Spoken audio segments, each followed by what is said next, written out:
Well, hey there guys, what's going on? I got another padlock here for you tonight. This one's going to be a Cisa class. It is a 40mm brass padlock. There's a look at the keyway.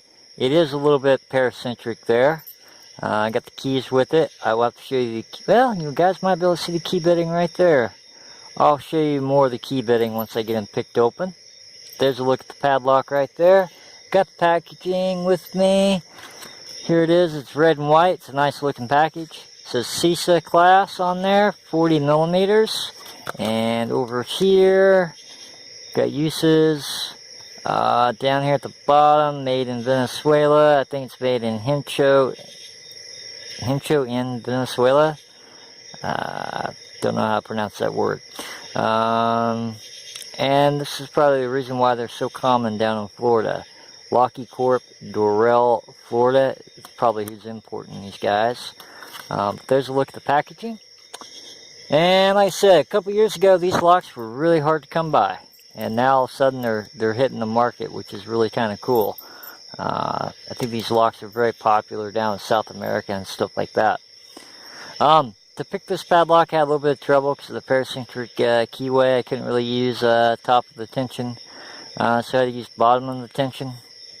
What I ran into is if you're using this side of the tension wrench, it jams up the keyway because there's not a lot of room in the keyway. So I got to use this end. This is just a double-ended tension tool from Southord. I think it's the medium width one. So to set this up, I'm going to stick my tension wrench in, not all the way, just about halfway. That frees up some room at the bottom of the keyway. And to pick this guy, I can never ever get this camera set up quite right. There we go, I think that's good.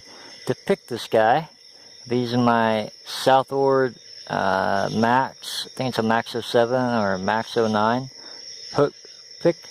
And the reason I'm using it is because it's pretty slender. Gives me more room, wiggle room in the keyway.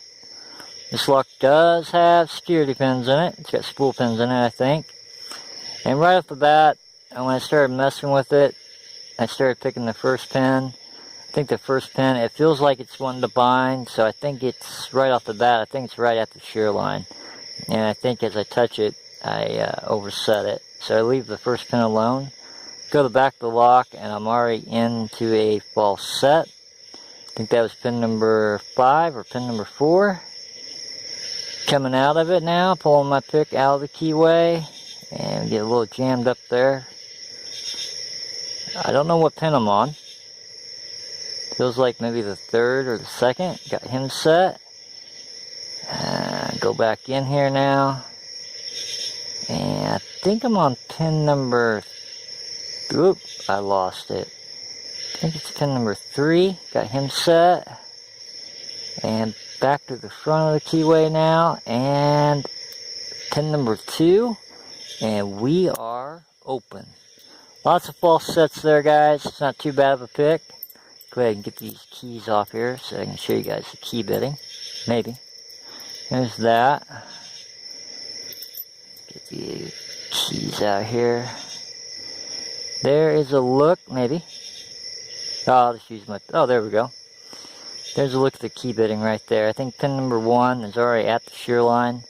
So if you barely touch them, you're oversetting them. And pin number 2, pin number 3 is way up high. Pin number 4 and 5. So definitely you can... if I spent a little bit more time with this lock, you could probably fill all the pins for sure. But there's a look at the key bitting. And go ahead and get him locked back up here. Get that on there. And let's see, what else is there? If you guys need any lockpick tools, check out SouthOrdMAX. They're also in Florida. And that's about it.